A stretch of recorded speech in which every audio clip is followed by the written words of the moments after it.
రేపు ఆదిలాబాద్ జిల్లా కేంద్రంలో జరగనున్న మున్సిపాలిటీ ఎన్నికల లెక్కింపు ప్రక్రియలో ప్రతిష్టాత్మకమైన పోలీస్ బందోబస్తు ఏర్పాటు చేసినట్టుగా జిల్లా ఎస్పీ అఖిల్ మహాజన్ తెలిపారు. ఓట్ల లెక్కింపు కేంద్రం టీటీడీసీ పరిసర ప్రాంతాల్లో 144 సెక్షన్ అమలవుతుందని, ప్రజలు గుంపులుగా తిరగడానికి అనుమతులు లేవన్నారు. ముఖ్యంగా ఎన్నికల్లో విజయం పొందిన నాయకులు విజయోత్సవ ర్యాలీలు నిర్వహించడానికి అనుమతులు లేవని తెలియజేశారు. మరుసటి రోజు సంబంధిత అధికారుల అనుమతులు తీసుకుని నిర్దేశించిన రోజు మాత్రమే విజయోత్సవ ర్యాలీలు చేపట్టాలన్నారు. టపాకాయలు పేల్చడానికి డీజే సౌండ్లకు అనుమతులు లేవని స్పష్టం చేశారు. ప్రజలందరూ నియమ నిబంధనలు పాటించి ఎన్నికల కోడ్ ఉల్లంఘనకు పాల్పడకుండా ప్రశాంతంగా ఎన్నికల కౌంటింగ్ ప్రక్రియ పూర్తయ్యే విధంగా సహకరించాలన్నారు.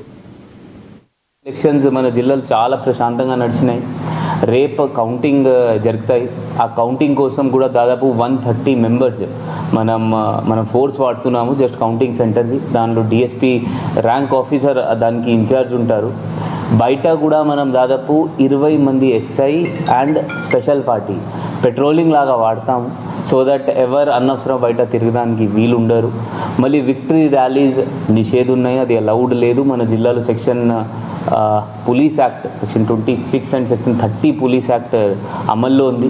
దానివల్ల మన విక్టరీ ర్యాలీస్ కూడా చేయడానికి వీలు లేదు, ఫైర్ క్రాకర్స్ కూడా పెట్టడానికి వీలు లేదు.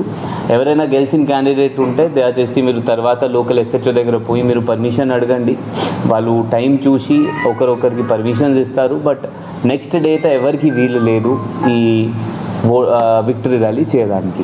అందరు రూల్స్ ఫాలో చేయండి కోరుకుంటున్నాము. నిన్న మనం